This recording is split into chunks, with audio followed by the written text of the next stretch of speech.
I stopped waiting for one platform to pay me. For a long time, I thought I needed a huge following to really make money at this content creator thing. But I've learned you don't need one huge stream of income. You need multiple streams of income, and the following will come. Right now, I'm building income from TikTok Live, TikTok Shop, UGC, brand deals, and the platforms. Some streams are already paying and some are growing. And some are in the building phase, but that's okay because they all work together and they're going to get us where we need to go. This isn't a how I made $1 million real quick type of video, okay? This is a real look at how I'm building multiple income streams as a small creator. Cheers. Let's go. Welcome to Alicia's Life of Coffee, your favorite millennial mom, where we talk about content tips, life tips, peace, coffee, and all the things in between. Get your pad. Y'all know how we are. Our pad, our coffee or tea. I need a second cup. And let's get talking about money. Money in all the ways. Okay, welcome. Those of you who are new here, I have been a full-time content creator since November 2025. Semi-forced to, and also God guided me to this. I was laid off if you're new here. However, I have enjoyed this process so much. I've learned so much. There's things I wish I knew when I decided to go full time because I probably would be in a different space, but I wouldn't have learned and wouldn't have been able to share with you. So at first, I thought I'm gonna be a content creator. I'm gonna hit all my following goals: 10,000 on TikTok, over 1,000 subscribers here, 10,000 on IG, and I'm gonna just get monetized from the platforms. Nah, that ain't how this works. Yes, you can get monetized from the apps, but depending on the apps, I'm just saying, we've all seen the up and downs of these platforms. So some of the things that hit me were, these platforms are unpredictable, unfortunately. We cannot fully depend on them in that capacity. Views go up and down based on what's going on in the world, how the algorithm is working. Brand deals aren't guaranteed every month. The goal is to find long-term ones, but they just aren't guaranteed.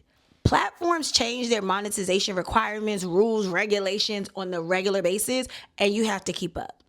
What I have learned also is followers is valuable. I'm not going to take that away because it does help. It gives people look at you a little different. It helps in some rooms. However, relationships, skills, your quality of your content, having multiple revenue streams, that's what creates stability, not just your follower count. Okay, so instead of asking, how can I make money from content creation? What you need to be asking is, how can the content I'm already making make money for me? Drop the mic. That's the real question. You probably already have the content in your camera roll, okay? All right, let's get to the 7 or 8 streams of income. All right, my number one suggested streaming income to start seeing income from content creation is TikTok Live. Okay, if you haven't already, watch my How to Monetize on TikTok Part 1 and Part 2. Okay, right here, you see them both. Okay, make sure you watch those because I gave some really good tips and I did an updated one for 2026. TikTok Live helps in so many ways, and I know this may seem repetitive to those who've been following me, but it does work, okay? Not just seeing the money, but the consistency, the other opportunities that often come from going live on TikTok. Going live also help, especially if you're going live consistently, helps you build an audience, help your audience get excited about you, and also helps them get to know you outside of just seeing a 30-second video or maybe even a 7-second video. The beautiful thing about going live is you build community and trust, and then that's how you're able to build that connection with them, and they'll want to buy something from you or just be connected to you in a way to want to follow you from all the platforms, or when you get past that threshold, because sometimes communities are excited for us when we're in the smaller phase, but then when we do blow up, they feel like things have changed or shifted and they're not as interested. But when you build that real community and trust beyond just seeing a video and they get to see your personality a little deeper on live, that's where it's at. Another tidbit: lives can help you introduce other products, physical, tangible products outside of TikTok Shop, okay? If you already got something going on, you could be talking about it without fully selling people on it. I'm just saying, TikTok Live is a way to really showcase what you got going on. You just might not be able to like specifically guide them there, but you can guide them there. if you know what I'm saying. So for me, having reoccurring like live topics or themes has helped people get to know me, understand what I got going on. That also, keeps people looking forward to an aspect of my journey.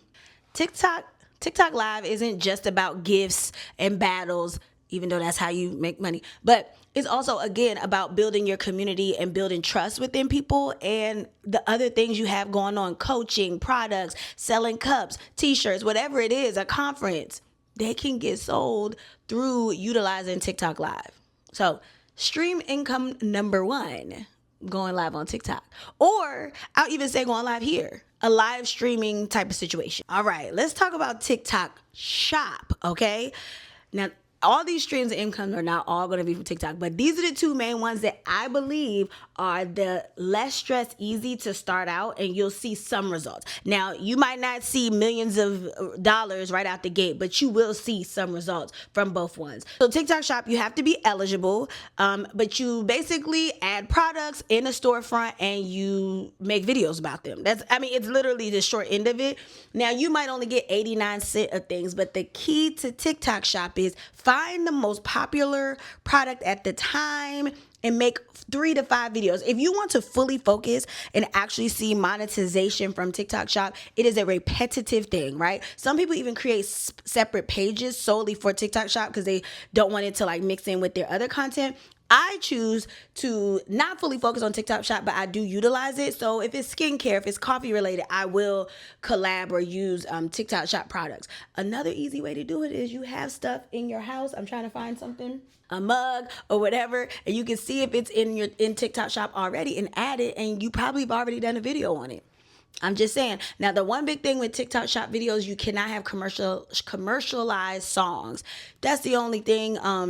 But it's a lot of possibilities with commission using TikTok Shop. Because the goal is not to post like just random products, right? The goal is to make the products that you're posting make sense with your brand, your lifestyle that you're trying to create and that you're trying to portray to your audience. Because the best performing products typically solve a problem, are major niche, answers questions for people. You get what I'm saying? So TikTok Shop is a great way if you want to see results with little to no hard work on your end.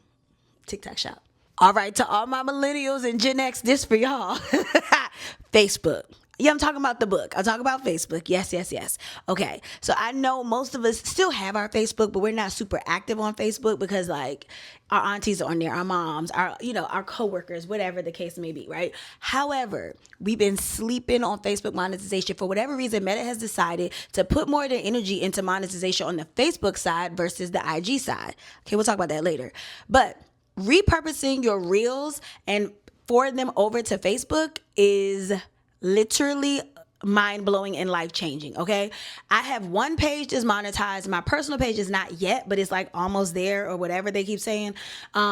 So it's kind of complicated for my situation, and you may relate. I'm not sure if many of us, a lot of people don't have business pages on Facebook. They might just have their personal page. It's a little hard to get your personal page monetized, but I'm almost there. I'm not worried. But my business page is monetized. So a lot of times I have certain videos just go straight to that page. And I mean, at this point, I'm just making a couple dollars there, but it definitely is a lot of room for money making on Facebook. Okay, so Facebook, you can repurpose your reels. They're kind of strict about music too, so you do need to pay attention to that. A lot of these platforms, you need to read. You need to read the regulations, the requirements. You need to read. Okay. Another thing with Facebook is Facebook groups. Starting groups on Facebook, you can get paid based off the engagement. It's a whole thing. Also going live on Facebook. All I'm saying is if you already have a Facebook page, I say revamp it and use it, okay? Now, if you don't, if you want to and you have a business, I say start a Facebook page for your business. That's all I'm saying. It's just, I was shocked. I was shocked how much money and activity and engagement Facebook actually has. Now, the way you write a caption on Facebook is very different than how you do it on Instagram or TikTok to grab the reader, because people on Facebook do like to read, not like a TikToker or X or Threads, but they do like to read the caption a little bit more than like versus like TikTok. TikTok captions can be shorter. You get what I'm saying? Facebook, I'm not making brand new content for that, right? Facebook is literally repurposed content. Literally. And it's so mind blowing, the videos that blow up over there. I be like, y'all like this over here? Okay, y'all. Okay, Gen X and boomers, because that's who's over there. I mean, some of us older millennials are there, but y'all get what I'm saying. All I'm saying is, don't sleep on Facebook. Okay, if you're not YouTube or YouTube employee, no, you can still listen. So YouTube, I have this like emotional connection for y'all, because like I don't know what it is. I guess because it was such a goal of mine. Like it's not even just about the money, it's about hitting that marker, right? I am so close, I can taste the monetization here, okay? And I just look at it like this. YouTube is long money. Your content lasts here. You don't really hear a bunch of hoopla about YouTube coming and going. Like YouTube has been here. We're dependent on it. We call it YouTube University. We've all learned how to do so many things from here, right? I'm so close to monetizing, y'all. I'm so close. So one of the major things with monetizing here is you have to have 1,000 subscribers or 3 million watch hours on shorts, or 3 or 4,000, I can't remember now, of course, watch hours on your videos. And I'm close. One of the things, mistakes that I made, and I don't want y'all to make it, okay, is I was so focused on the subscribers and getting activity and engagement, which works, but I needed people to watch my videos beyond the point. So a big suggestion is making sure your hook and the start of your video catches people's attention and they're watching it past that 30 seconds, right? Also, another thing is most of my videos for almost the first year of me doing this were short. Yeah, they weren't even 10 minutes. So if you do the math, I probably wouldn't have gained much more of my watch hours because I didn't even have videos that were like 15 minutes long. Now I'm starting to have 20-minute videos, okay? Because I was like, what am I talking about? But I have a lot to say. So there's that.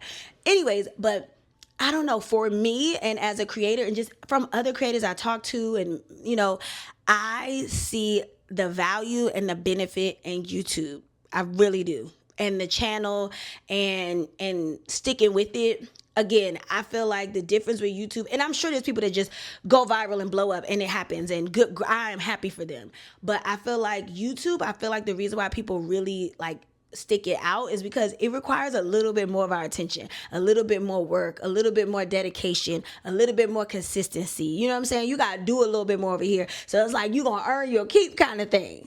One of the main things I love about YouTube, and this happens on all platforms, but I love it here, how I have a video from October 2025 and it was doing good like in the fall or whatever, but it's like blowing up right now. Talking about how to monetize on TikTok Live. And it's just so amazing, but that's just what it could be. I mean, even sometimes when I search stuff, and I'm sure you search things too, you'll look at that it was posted 4 years ago. How crazy is that it can still come up, right? So let's talk about some of the ways you can monetize on YouTube outside of getting paid directly from the app for your content if you meet the requirements once you pass your watch hours, your subscribers. Ads. Y'all know how when y'all watching somebody's video and it'll go into like, thank you for my partnership with Bath and Body Works. Yeah. So ads like that are how a lot of your favorite creators make revenue. A lot of times when you see links in our descriptions, those are affiliate links, which is not many full-time creators that don't have at least one affiliate product or affiliate link. Sponsorships. So brand sponsorships is a big one. A lot of times if you're like a gamer or even like a skincare junkie or whatever it may be, a lot of times brands want to sponsor you because you being tied to them is beneficial for them and vice versa. And another one is digital products. I know sometimes that's hit or miss and people try to sell you on making their own ebook on Canva, and I am not against it because if it works, it works. But that is another way to monetize while you're making your YouTube video. And lastly, my new venture, coaching services. So being a coach is really, this is a great space to be a coach, right? Because you get to see people just talking and seeing why they are considered a coach or a consultant. And you can see their expertise, and that'll be a way to like connect with them and be like, do I want to work with them? Listen, even before you get monetize from YouTube, there's so many ways that you can still monetize from your content being on YouTube. Hello, it's still promotion and marketing for your whatever you're selling, right? Even if you're just selling you. That's all. If you don't follow me on Instagram or TikTok, you might not see a ton of this other side of me, but I'm a Walmart girl, okay? I'm a Walmart and a Sam's creator. Yes, I make content for Walmart and Sam's Club. And I'm not joking, it's probably one of my favorite things about being a full-time content creator. So I chose to become a Walmart creator, because I already shopped there. So it was organic, it was natural. I go there for groceries, household needs, sometimes clothes, shoes. I have gone to Walmart for years, like many of us, right? And then when I did the research, and saw that their commissions are some of the best commissions that I've seen, okay? So I was like, why not? Why not create a storefront and see what they got going on? So that is what I did, okay? So being a Walmart creator, a Sam's creator, Old Navy, like it's so many other ones that you can be. The point of it is you usually create a storefront similar to like Amazon storefront, same concept. Even it's similar to doing a TikTok shop. But how I chose to be a Walmart creator is I like to physically go in store, touch products, let people see it. I highlight certain things, especially fashion, clothes, anything that's tied in with coffee, you know what I mean? Stuff with kids. You don't get commission on food, so I don't even do anything related to food on there or chemicals. But it has been the coolest way to show people how much more Walmart has going on than we even expected. Also, I myself would walk past things and not realize it. And it also really proves that however you want to title yourself, content creator or influencer, you influence. You know what I mean? You influence to some capacity. And I really realized that with my Walmart content. So, okay, ways that you can showcase you being a creator of a store, right? Are doing videos like try-ons, hauls, if you bought it and brought it home, if you just tried it on. Also walking through the store, just letting them see things. Like some people don't have a Walmart near them. So you doing a Walmart tour could be a way to open their eyes. Like maybe I need to try Walmart or Sam's Club as a membership. So you might want to see what the Sam's Club look like before you decide to go in there. So another way that I realized was some people really don't understand how to support a creator. So I oftentimes have to throw in a video where I'm like, this is how you go to my storefront. You click on my affiliate link, da, da, da. You know, I feel like sometimes we all assume everybody gets it. Everybody does not. They don't. So how you earn money is through commissions from eligible products, okay? So that could be clothes is the biggest commission, shoes, purses, bags, beauty products, makeup, hair products, household decor. You can make money off of a trash can, a hose. What? People that you know are already shopping at Walmart. All they have to do is start in your storefront, pick one product, and then put it in their shopping cart, and you get a commission off of everything in their cart. What are we talking about? That's a no-brainer. Sign me up. Another suggestion is picking a brand or a store that fits you, right? Walmart and Sam's fits my lifestyle, my personality. It's reasonable, it's mom, it's suburban, it's all the things, right? It works for me, right? So look into brands that make sense to you, but I really recommend to look at the commissions first because it still has to be worth it and be worth your while, right? Last tip for this. Affiliate links work best in stories because it's clickable links or on Facebook. So, of course, TikTok videos and Instagram reels, you can't click a link in the caption. So I heavily post in my stories, my Walmart content, same thing on TikTok. Facebook too, I use Facebook stories, and in my Facebook post, I'll add my storefront link. Walmart is great. I really like the partnership with them. I can't wait for it to grow even more. And you get paid weekly. Yeah, it's a good time. It is a good time. Okay, now with my pinky up. This one is called Instagram partnerships. Okay, turn this feature on if you are interested in it, right? So it'll be in your DMs and you'll get a whole different, like a little section, and it's called partnerships. This is a way for brands that may be interested in you. You go in and you click like different categories that you're interested in, and people may reach out to you. So I've done a few so far just to test it out. I have liked it, and I see the benefit in it. It's interesting because you can kind of miss it. So you do have to pay attention. So partnerships can come through those DMs where they reach out to you. It also could be where you reach out to a brand. If you go in and do the categories option, I'm talking about under partnerships, you can reach out to those brands yourself. You don't have to wait for them to reach out to you. So a lot of times when you hear people say inbound, outbound is usually when you're emailing a company or a brand or an agency and you're reaching out to them for a collaboration. Inbound is if they're reaching out to you. And a lot of times, if people are reaching out to you on Instagram, I highly believe that they have looked at your content. They care about the quality of your content and your work. I think they care about your followers, but not as much. I honestly feel like these last couple years of social media, following count is not as weighted. You know what I mean? For big brands, maybe, but for like mid-level to smaller companies, it's not. It's really the connection and the engagement that you have with your audience and your personality. Like, hello. And if you focus more on the value that you bring to a brand instead of your follower count, they'll feel and see the genuineness. I promise you that. So IG partnerships is another stream of revenue.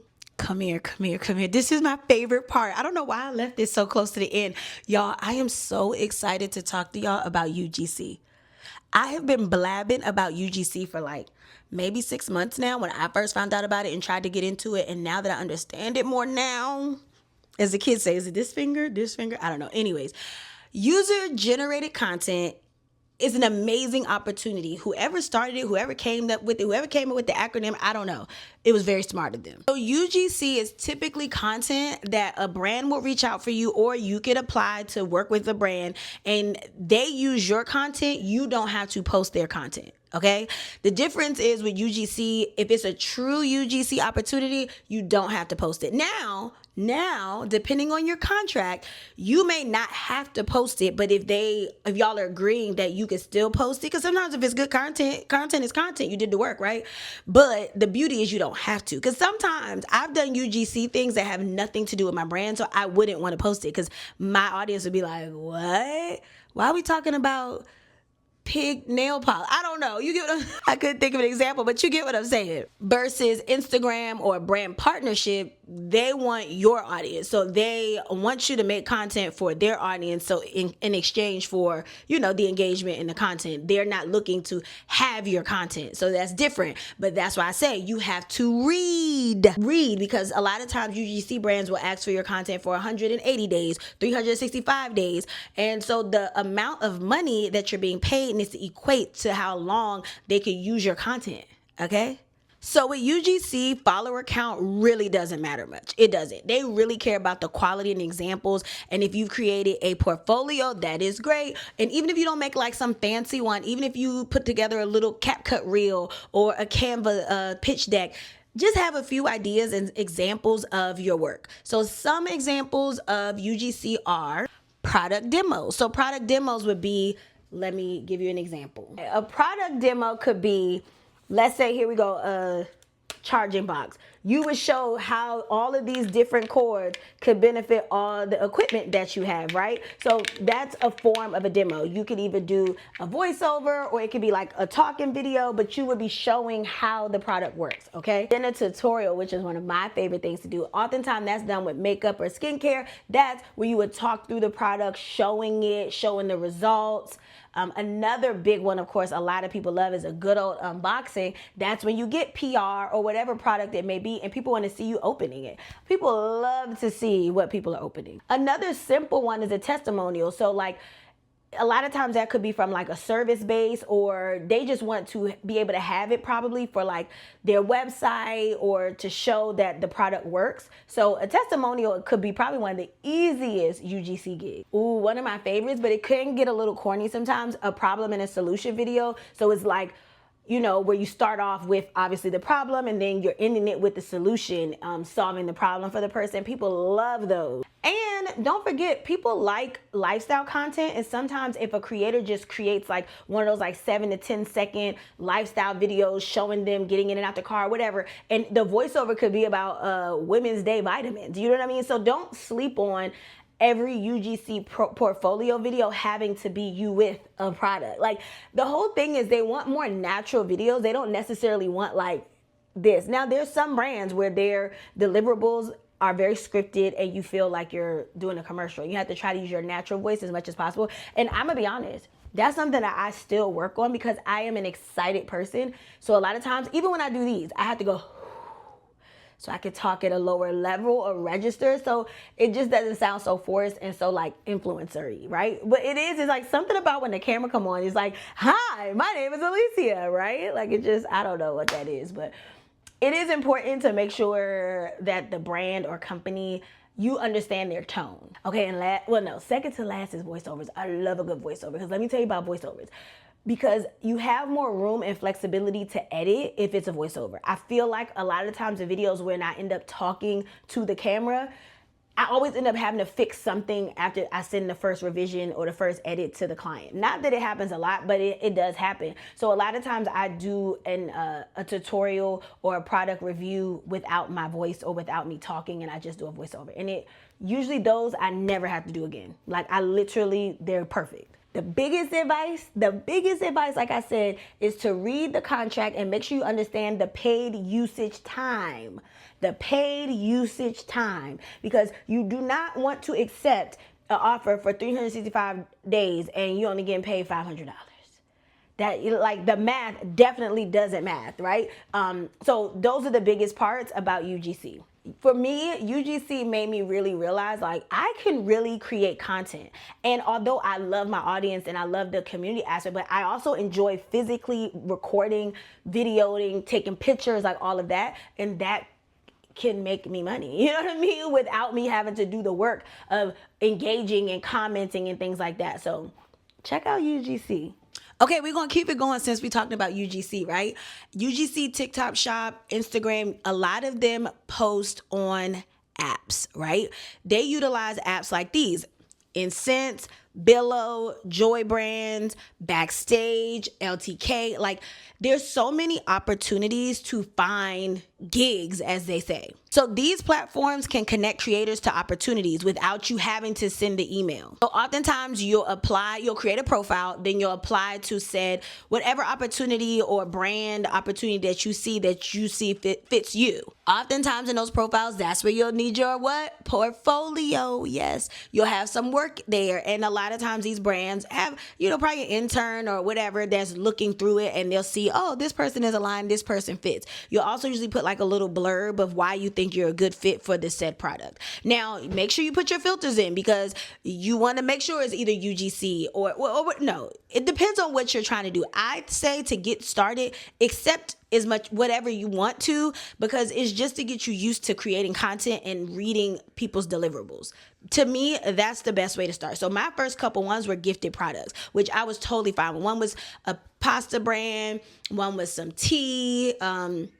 Like my first 5 or 6 were just gifted free product for the content. And I was fine with that because although the product was free, it was also, you connect your TikTok shop to it. So yeah, I didn't get paid a flat fee of money. However, I could get ongoing commission on that said video, which has happened. Okay. So notes to remember: you will not get approved for everything you apply for. You just won't. A lot of times the applications take a little long to get back to you. Now, I do believe now that I'm super active and cranking out stuff, I feel like I'm getting way more faster responses than I was 3 to 6 months ago, for sure. Your profile and your picture needs to be strong. I definitely saw the difference when I changed my profile to a closer picture holding a mug. Oh yes. And when my bio, I revised my bio. Update your portfolio every couple videos that you make. I'm telling you, because we get better. The more we do this, the better we get. If you're a full-time creator, you should be applying to gigs daily, if not every other day. I make that my business. I go on all of the apps at least once a day to see what they got going on, and I apply to something at least every other day. If I don't see something, I don't see something, but I think it's a good habit. Now, if you have a full-time job, I say check in on the app, set a reminder on your phone, and check in on the apps at least twice a week. At least twice a week. And again, they will send you reminders. If you're not active on the app, they're going to be like, hello, what you trying to do? Do you want to make money or not? And once again, read your deliverables careful. You can decline. You can say, no, that doesn't work for me, or no, that's not clear. Sometimes it just don't work out. Sometimes until you read the deliverables, you'll realize oh, that's not something I really want to do. And last but not least, you don't have to accept every opportunity. Emailed, partnership, UGC, you don't have to accept them all, because I have declined several, okay? I'm not doing a video with just my bra. I'm not. So for me, I treat creator apps like job boards, like an Indeed, right? I go on there, you apply to stuff, you keep track of it. Sometimes I'll do follow-up if it's a brand. And I think it's a lot of opportunity in them, especially getting started. Yeah, they're $150 gigs. It's not going to be tons of money in a lot of these apps, but the connection is there, and it gets you more used to getting used to deliverables and a timeline and a deadline. And it's good to get rejected a little bit. It keeps you on your toes, right? But I really enjoy UGC, and it's one of my biggest things that I suggest to get you used to creating more content for brands. Okay, inbound, outbound. Okay, inbound, outbound. So those are emails from agencies, from companies, from brands that are reaching out to you.